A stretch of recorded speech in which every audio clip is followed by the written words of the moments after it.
الله الرحمن الرحيم واعبدوا الله ولا تشركوا به شيئا وبالوالدين إحسانا.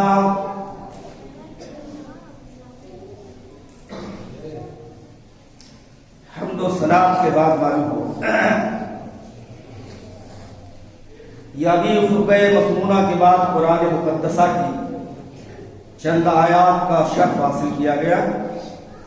قبل اس کے کہ اس آیت کے تعلق سے آپ حضرات کے سامنے جمعہ کے خطبے میں کچھ گوش گزار کیا جائے. اللہ رب العالمین سے دعا اخلاص ہے کہ قوم حق کہنے کی، آپ جملہ سامعین اور سامعات کو حق اور سچ سننے کی، اور اللہ رب العالمین سے اس بات کی دعا ہے کہ حق اور سچ پر عمل کرنے کے اللہ کو فتنہ فرمائے.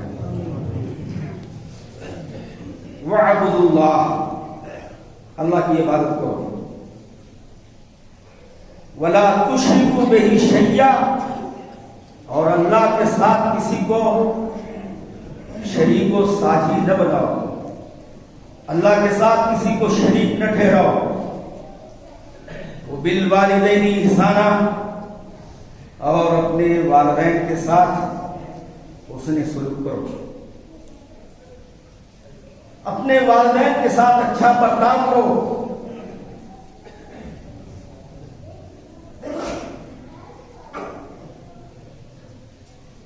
اس آیت کریمہ میں اللہ رب العالمین نے سب سے پہلے اپنا حق ذکر فرمایا ہے. وہ یہ کہ صرف اسی کی عبادت کرو، اس کے ساتھ کسی کو شریک و ساجی نہ بناؤ،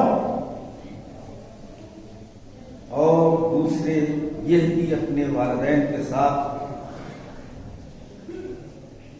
اچھا برتاؤ کرو، ان کے ساتھ بدسلوکی نہ کرو. اس لیے کہ اللہ کے رسول جناب محمد رسول اللہ صلی اللہ علیہ وسلم کا ارشاد گرامی ہے کہ جو شخص اپنے والدین کا نافرمان ہوتا ہے اور اپنے والدین کی نافرمانی کرتا ہے اور انہیں اذیت اور تکلیف پہنچاتا ہے، یہ اذیت اور تکلیف پہنچانا گناہ کبیرہ میں شامل ہے. ابھی تو صرف آپ گناہ کبیرہ کی بات سنتے ہیں. ابھی دوسری آیت میں اللہ رب العالمین نے فرمایا قل تعالوا اتلوا ما حرم ربكم عليكم الا تشركوا به شيئا وبالوالدين إحسانا.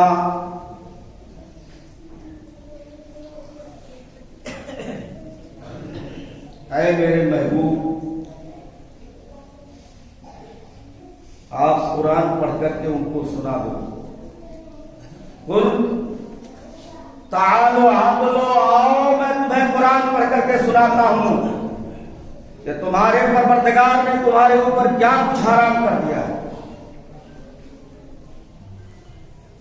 تمہارے پروردگار نے تم پر کیا کچھ حرام کر دیا ہے،